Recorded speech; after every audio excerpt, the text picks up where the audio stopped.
अब सख्त एक्शन की तैयारी हो रही है। दिल्ली में एक के बाद एक बैठकों का दौर जारी है और आज प्रधानमंत्री नरेंद्र मोदी ने डिफेंस सेक्रेटरी के साथ अहम बैठक की। ऐसा माना जा रहा है कि इस बैठक में पाकिस्तान पर एक्शन के ब्लूप्रिंट पर चर्चा होगी। आपको दिखाते हैं रिपोर्ट। पाकिस्तान की नींद उड़ चुकी है। इसी वजह से पाकिस्तान इतना डर गया है कि हवाई बयानबाजी कर रहा है और पाकिस्तानी नेता और राजनयिक एक से बढ़कर एक बेतुके बयान दे रहे हैं। पीएम मोदी ने पहले ही सेना को खुली छूट दी है ताकि वो अपने हिसाब से टाइम और टारगेट तय करके जवाबी कार्रवाई कर सके।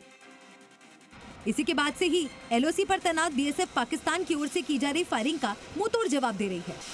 बौखलाया पाकिस्तान लगातार सीजफायर का उल्लंघन कर रहा है। भारत का स्टैंड बिल्कुल क्लियर है कि वो अब चुप नहीं रहेगा। सेना पूरी तरह तैयार है और बस इंतजार है तो आदेश का। और अगर सरकार ने फैसला ले लिया तो पाकिस्तान के लिए गर्मी का मौसम और ज्यादा तपता हुआ हो सकता है। भारत ने आधुनिक स्टील जहाजों और पनडुब्बियों के खिलाफ नौसेना की क्षमताओं को बढ़ाने के लिए डिजाइन की गई एक उन्नत अंडर वाटर नेवल माइन का सफल परीक्षण किया है। देखिए, पहलगाम हमले के बाद पाकिस्तान के साथ बढ़े तनाव के बीच भारतीय नौसेना और डीआरडीओ ने स्वदेशी रूप से डिजाइन और विकसित मल्टी इन्फ्लुएंस ग्राउंड माइन का सफलतापूर्वक परीक्षण किया। ये प्रणाली भारतीय नौसेना की समुद्री युद्ध क्षमताओं को और बढ़ाएगी। इसके सफल परीक्षण पर रक्षा मंत्री राजनाथ सिंह ने डीआरडीओ और नौसेना को बधाई दी है। ये आधुनिक समुद्री बारूदी सुरंग है जिसे नौसेना विज्ञान एवं प्रौद्योगिकी प्रयोगशाला विशाखापत्तनम की ओर से डीआरडीओ समेत कई प्रयोगशालाओं के सहयोग से विकसित किया गया है। एमआईजीएम को आधुनिक स्टील्थ जहाजों और पनडुब्बियों के खिलाफ भारतीय नौसेना की क्षमताओं को बढ़ाने के लिए डिजाइन किया गया है।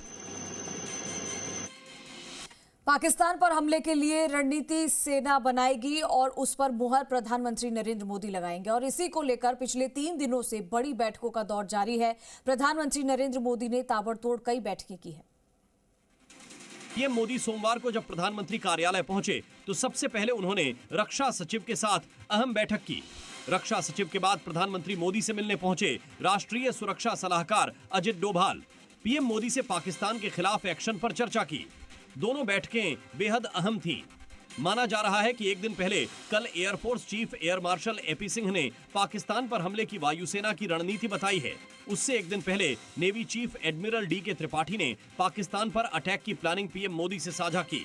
उन तमाम रणनीतियों में से कौन सी रणनीति घातक होगी, इस पर फाइनल फैसला प्रधानमंत्री मोदी को ही लेना है।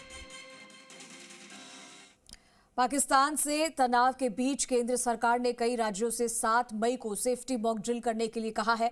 इसमें नागरिकों को हमले के दौरान खुद को बचाने की ट्रेनिंग दी जाएगी। भारत सरकार के गृह मंत्रालय ने 7 मई 2025 को कई राज्यों में नागरिक सुरक्षा के लिए मॉक ड्रिल आयोजित करने के निर्देश दिए हैं। ये कदम भारत पाकिस्तान के बीच पहलगाम आतंकी हमले के बाद से बढ़ रहे तनाव की वजह से उठाए जा रहे हैं।